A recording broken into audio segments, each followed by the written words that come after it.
You want to know the strangest thing I ever saw in 11 years of service?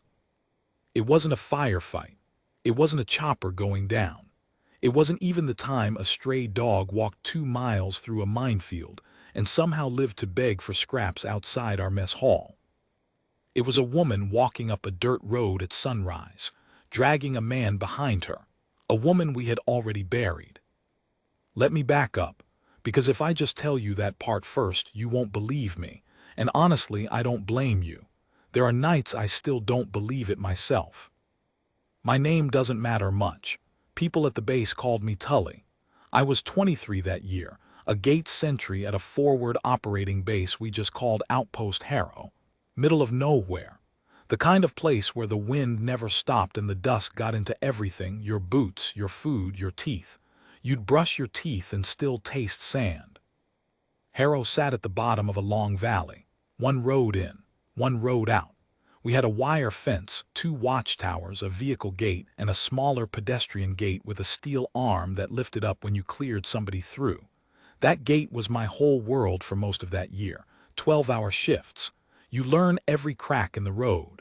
You learn the way the light changes. You learn the sound a vehicle makes before you can even see it. And you learn the people. That's important. Stay with me on that. There was a recon unit working out of Harrow back then. Small team, 6 of them. They'd go out for days at a time, do whatever it is recon people do, listening, watching, mapping, and then come back filthy and quiet and starving. We weren't supposed to ask questions about where they went. You learned not to, but you couldn't help noticing them. They had a way about them. Calm. Like they'd seen the worst version of every situation and decided not to be impressed by it. The one everybody noticed was their sergeant, Mara Quinn. I want to be careful here because people who knew her tend to make her sound like some kind of legend, and she'd have hated that. She wasn't tall. She wasn't loud. If you passed her on the street back home, you wouldn't look twice. Short brown hair she kept tucked under her cap. A scar on her left eyebrow she never explained. Hands that always seemed busy with something, cleaning a rifle, fixing a strap, peeling an orange in one long curl just because she could. But there was something about her eyes. She looked at you like she was reading the back page of a book she'd already finished, like she knew how things ended. I only really talked to her a handful of times. The first time I'd been on the gate maybe a week. New, nervous, trying too hard.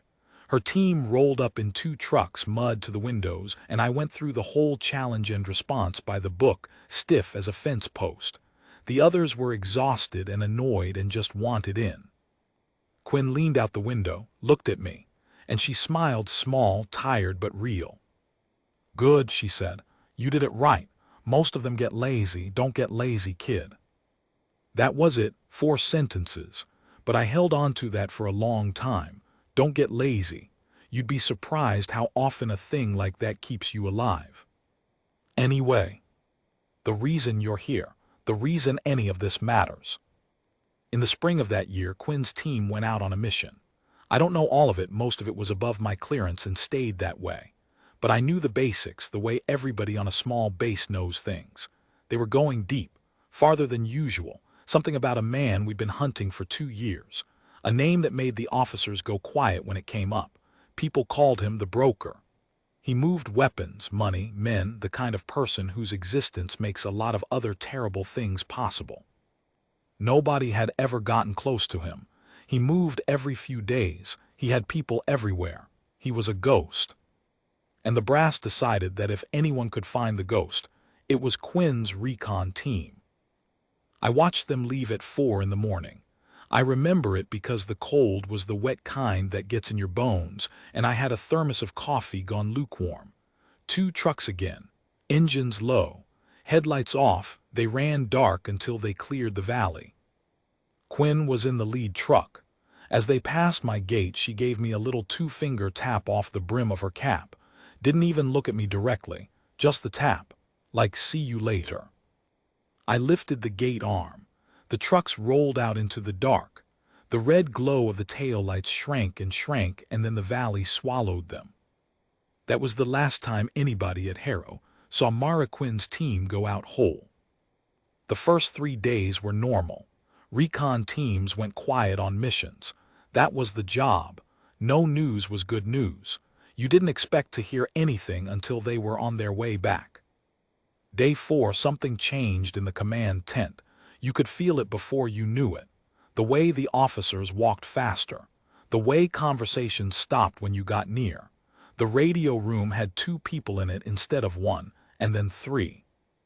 Day 5, I heard the word for the first time. Contact. As in, the team had made contact, gotten into a fight.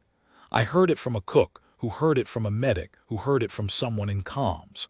By the time it reached me, it was already worn smooth from passing through so many hands, and nobody knew how much of it to believe. But the mood on the base told you enough. It went heavy, like the air before a storm. Day 6, 2 of them came back. I was on the gate when the truck came down the road. One truck, just one, and it was wrong. It was driving wrong, too fast in some places, too slow in others, weaving like the driver couldn't quite hold the wheel. When it got close, I saw why. The windshield was cracked into a spider web. There were holes in the door panel, real holes, bullet holes. There were 2 men inside.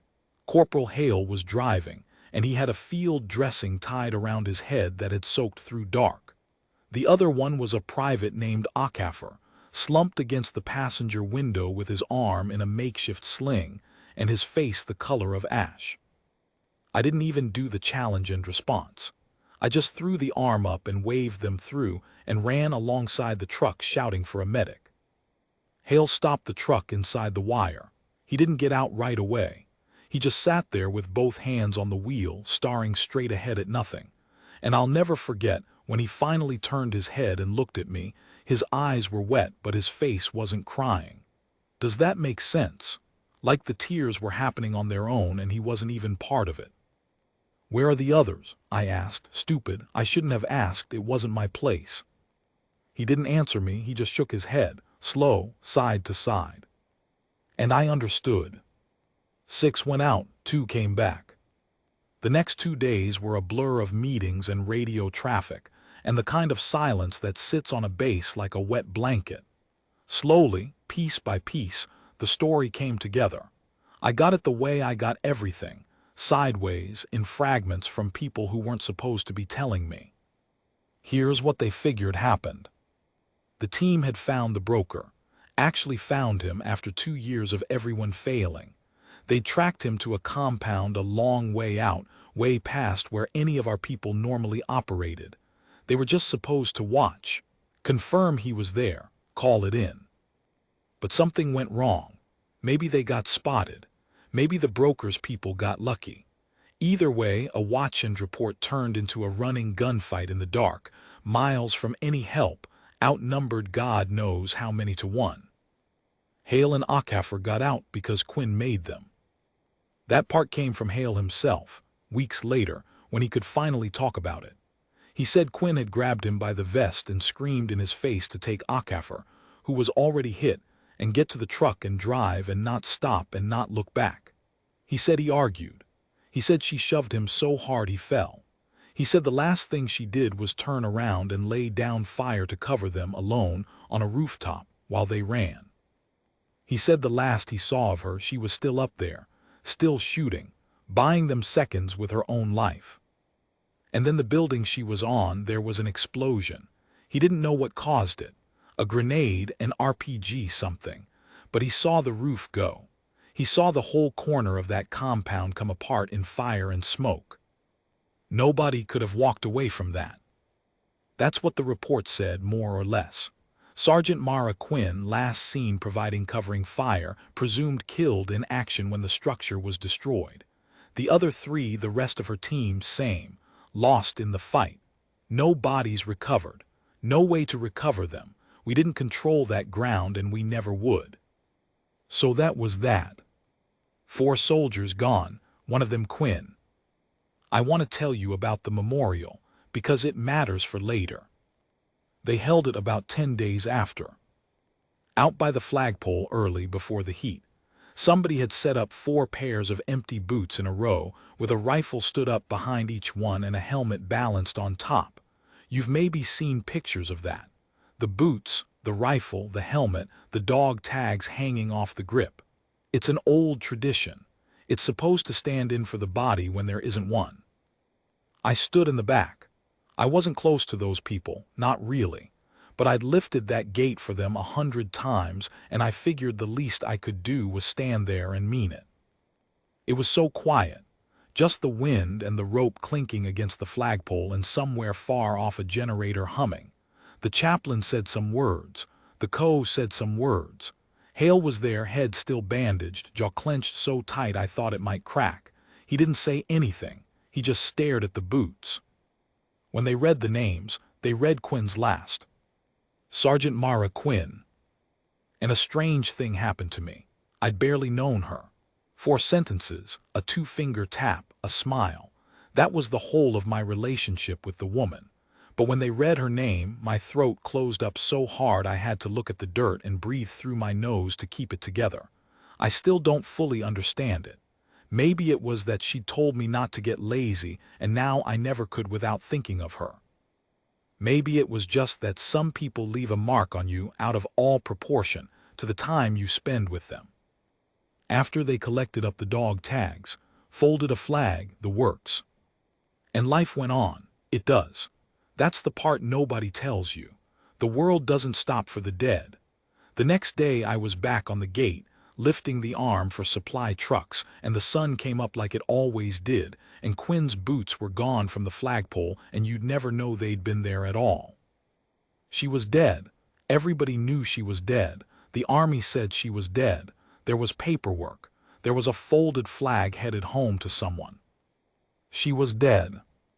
Remember that, because everything I'm about to tell you happened anyway.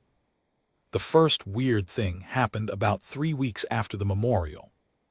I was on the night shift, quiet as anything, the kind of night where you'd give a month's pay just for something to look at. I was leaning against the gate post, half dreaming, watching the stars do their slow turn over the ridge. And the radio in the guard shack crackled. Now the gate radio didn't get much traffic at night. Mostly it was just check-ins. But this was different. It was a fragment, broken, full of static, the kind of signal that's bouncing off mountains to reach you when it shouldn't reach you at all. I caught maybe 4 words out of it, a woman's voice, and one of those words was a call sign I knew.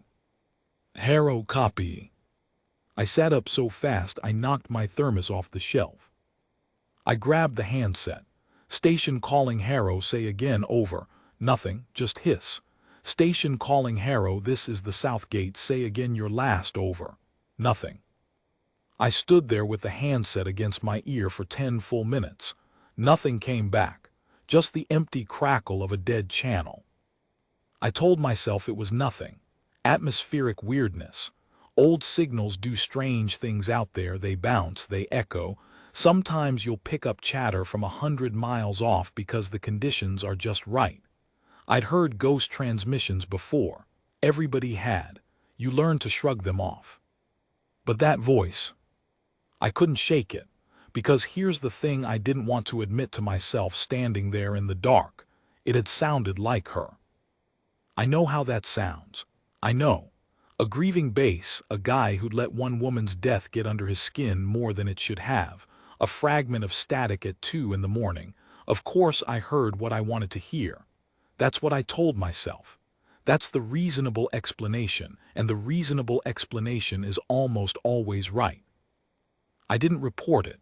What would I even have said? Sir, I heard a dead woman on the radio. They'd have pulled me off the gate and sat me down with the chaplain. So I wrote nothing in the log, and I told nobody, and I tried to forget it. I couldn't forget it.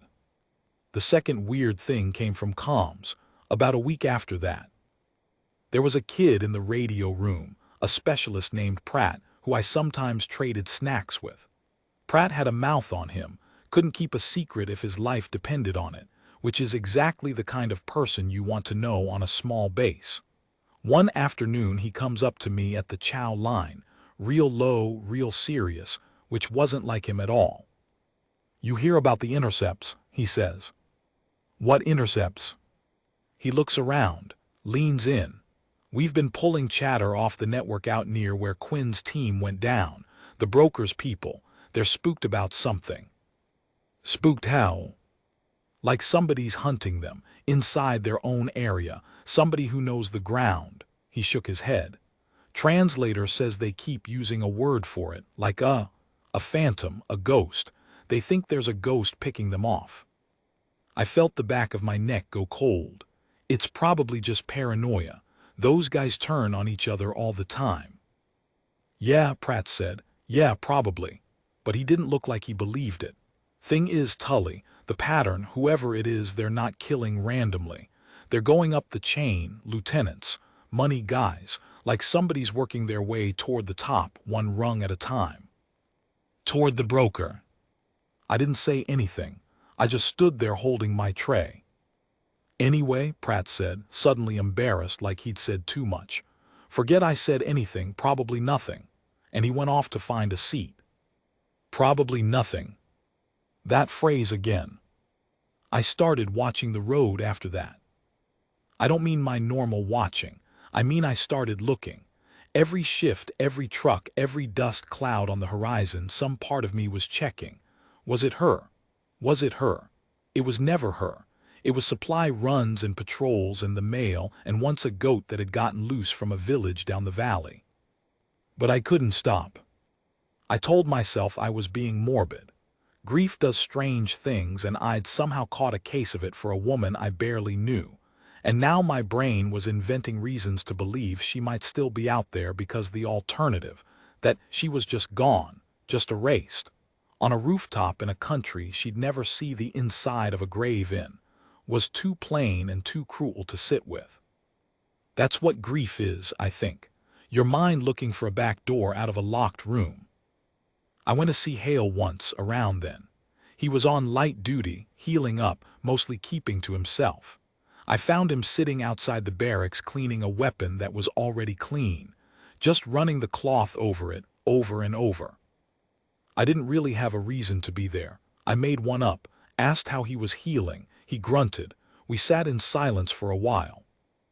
Then I asked the thing I'd actually come to ask, and I tried to make it sound casual and failed completely. When you last saw her, I said, on the roof, are you sure? He stopped cleaning the weapon. He didn't look at me. He looked out at the valley, and when he finally spoke, his voice was flat and careful, the voice of a man holding something heavy very still so it doesn't spill. I saw the building come apart, he said. I saw the fire. Nothing on that roof lived through that. A long pause. I've gone over it 1,000 times. I'd give anything to be wrong. I'm not wrong. Okay, I said. I'm sorry, I shouldn't have. But, he stopped me, still looking at the valley, but I didn't see her fall. I waited. The smoke came up, and 1 second she was there, firing, and the next there was just smoke, and then the explosion, and we were gone. He finally turned and looked at me, and his eyes were doing that thing again, that crying without crying thing. So no, I didn't see a body. I don't have a body. I have a building exploding and a person who was on it. He went back to the cloth and the weapon. That's not the same as seeing her die, but it's close enough that I have to treat it the same. You understand? I have to, because the other way lies madness. I understood. I left him there with his already clean weapon and his terrible patient grief, and I went back to my gate, and I watched the road. Now I want to tell you about the night before everything changed, because that night something happened that I've never been able to explain. It was late, maybe 3 in the morning, dead quiet. I was at the gate, fighting sleep the way you do on a long shift, doing the little tricks, pinching yourself, walking small circles, counting backward. And down the valley, way out on the dark road, I saw a light. Just one, a small light low to the ground, swaying a little.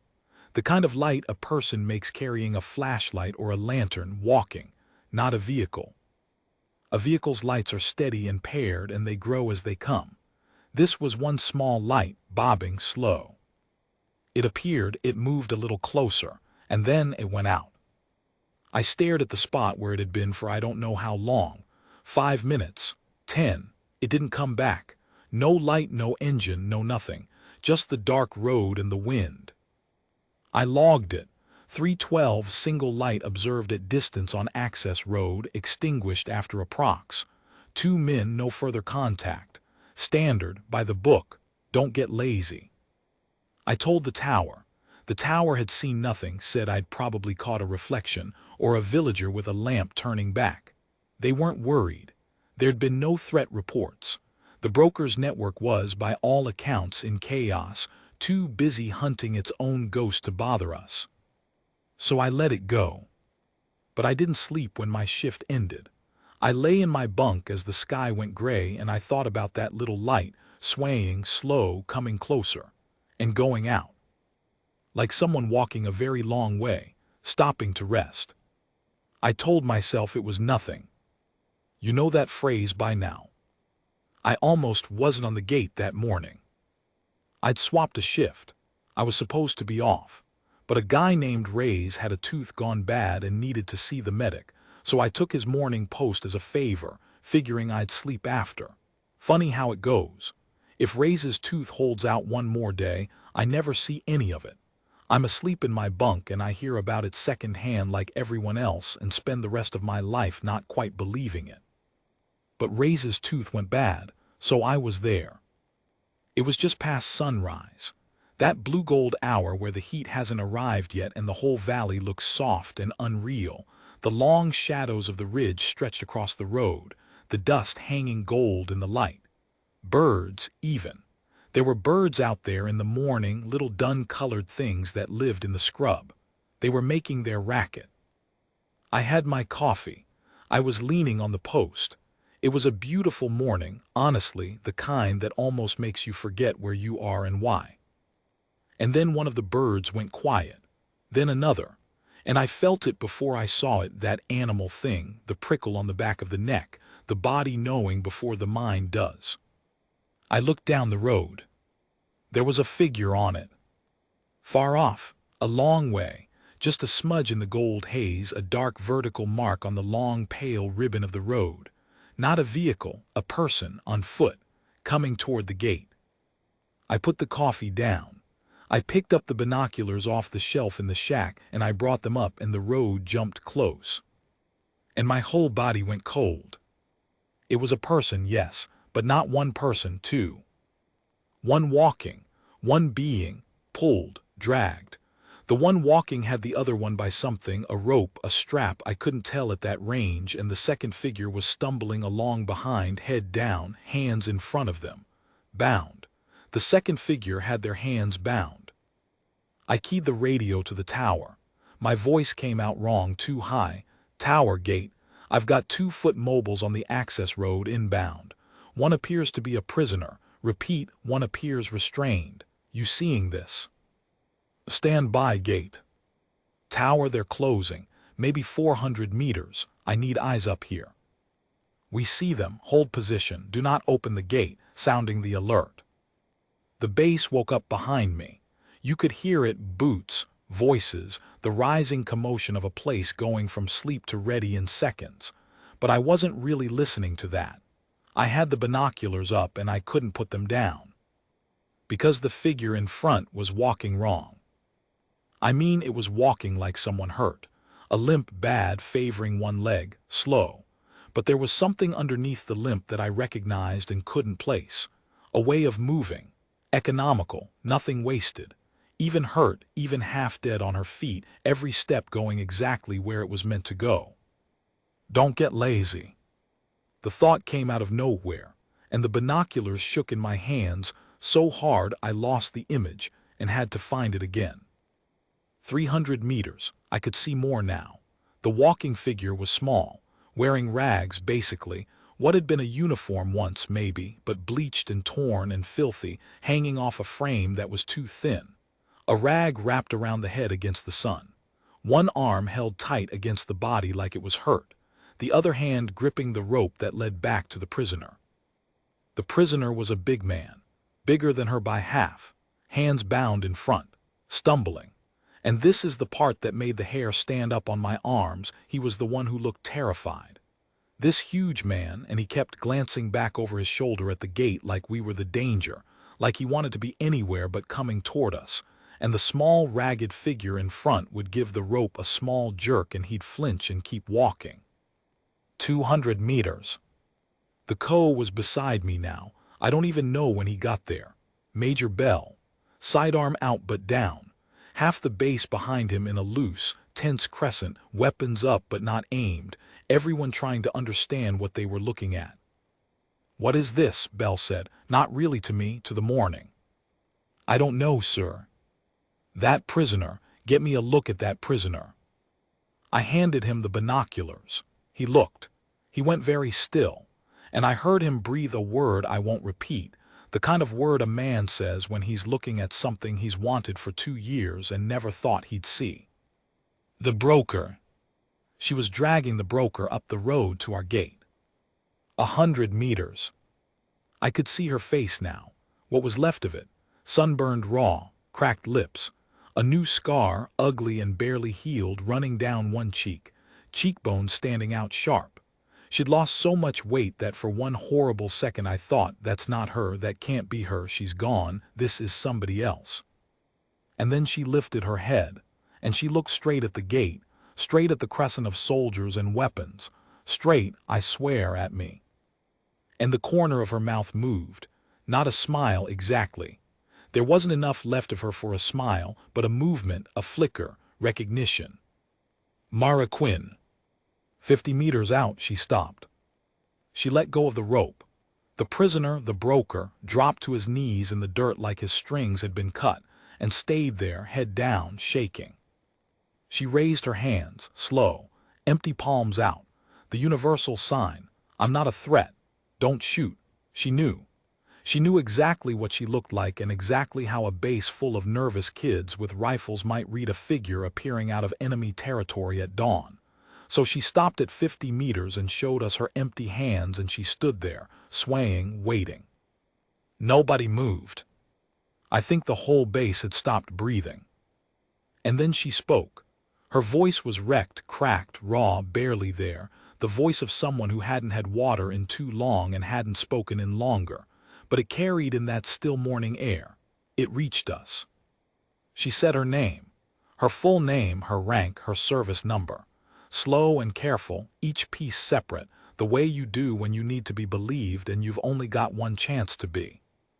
And then she said one more thing, the thing that broke it open. She said, "I told you not to get lazy, kid." She was looking right at me.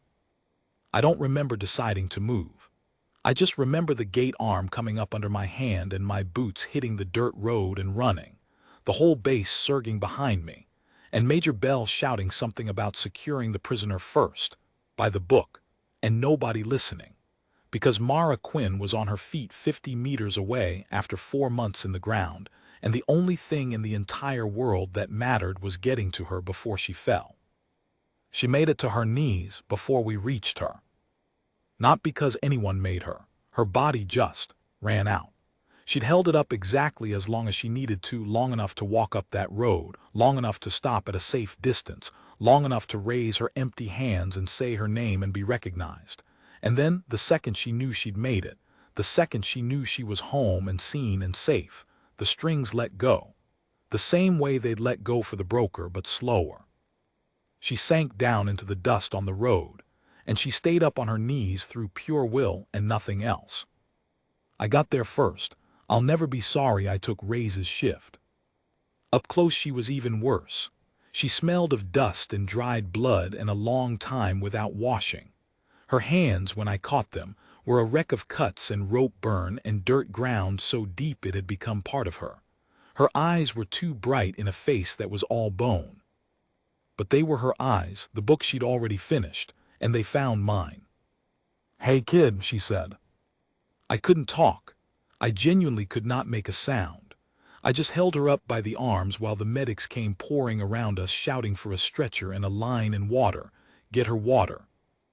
And the world turned into noise and hands.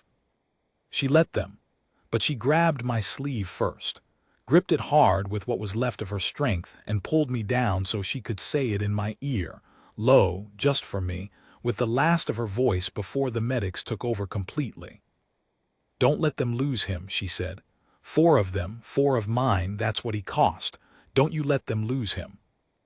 I told her we wouldn't. I promised her.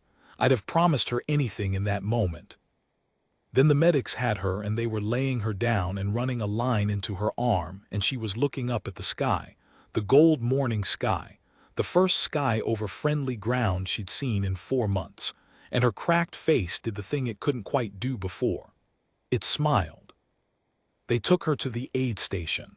They took the broker, hooded and zip-tied, to a very different room, and I stood in the middle of the road with her dust still on my hands and absolutely no idea what had just happened to me. It came out in pieces over the following weeks, the way it always did. Some from her once she could talk, some from the debrief that leaked the way everything leaks. I'll give it to you straight, the best I understand it. She didn't die on that roof, obviously, but she very nearly did, and what saved her was, of all things, the explosion itself.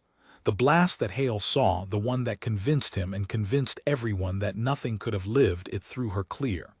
Blew her off the back of the building into a narrow gap between 2 structures, down into rubble and shadow. Knocked her cold, tore her up bad. But by some absurd lottery of physics, the same blast that should have killed her put her exactly where the broker's people didn't think to look. Because who looks for survivors in the place the bomb just went off? She came to in the dark hours later, buried in debris, her team gone, the gunfire moved on. Hurt in about 6 places. Behind enemy lines alone, presumed dead with no radio, no transport, and no way home. Most people, I think, would have died right there. Not even from the wounds, from the sheer hopelessness of it, from the math. 1 hurt soldier, hundreds of miles of hostile ground, no help coming because no help knew to come. She didn't die. And here's the part I still turn over at night, the part that tells you what kind of person she really was. She didn't just try to survive and escape. She could have. She knew the land by then. She could have laid low, healed up as best she could, and made the long, brutal walk home with nothing but her own life to carry, and every single person would have called it a miracle and a triumph, and nobody on earth would have asked one thing more of her. She didn't do that. She'd come all that way to find the broker. Her team had died finding him, and she decided, alone, hurt, with nothing, that she was not going home without him. So she went hunting.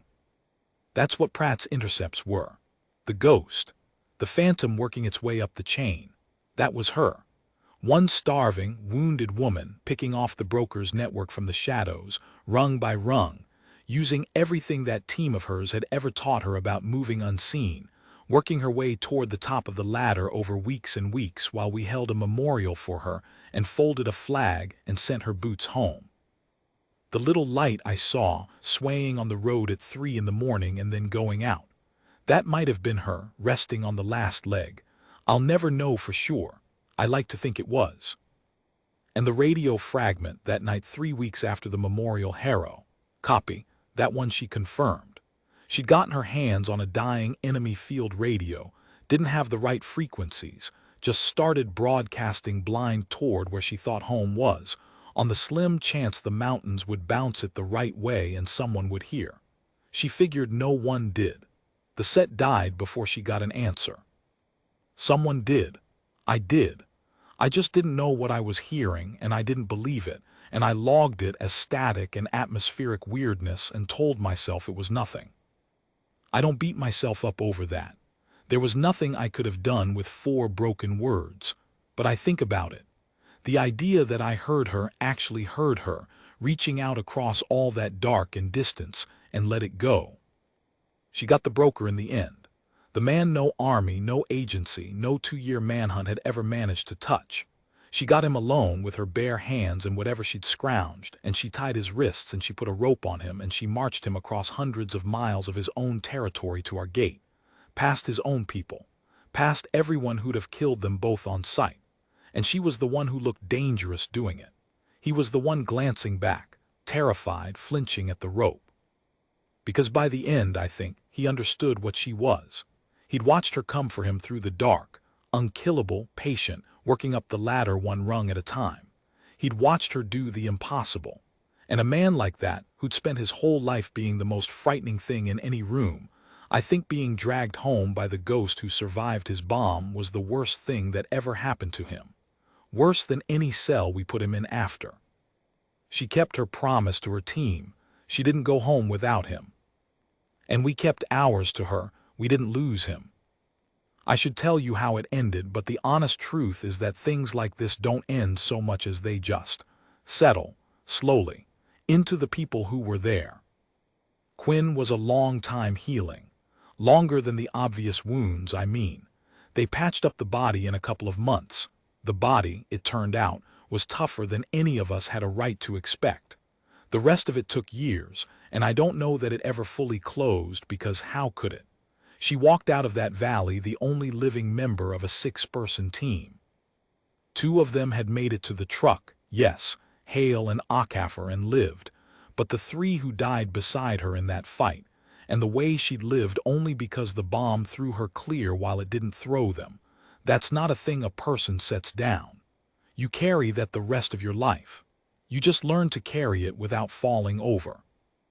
There was a strange day, a few weeks in, when the paperwork caught up with reality. Somewhere there was a file that said Sergeant Mara Quinn was killed in action. There was a flag that had been folded and handed to her family. There'd been a memorial with her boots by the flagpole. Officially, on paper, she was dead, and a living woman in a hospital bed makes a real mess of official paper. I heard she laughed about it.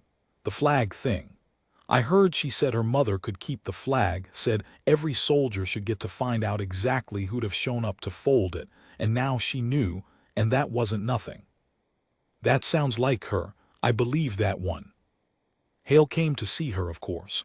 I wasn't there for that, and I'd never ask what was said. But I saw him after, walking back across the base, and the thing his face had been doing for months, that crying without crying, that held-breath grief, it wasn't gone. But it had changed, loosened, like a fist that had finally been allowed to open.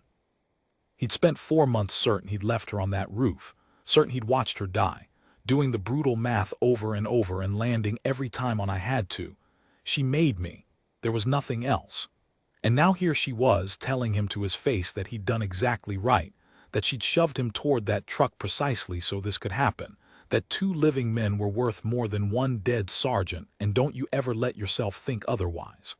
I don't know if it healed him. But it gave him something to heal around.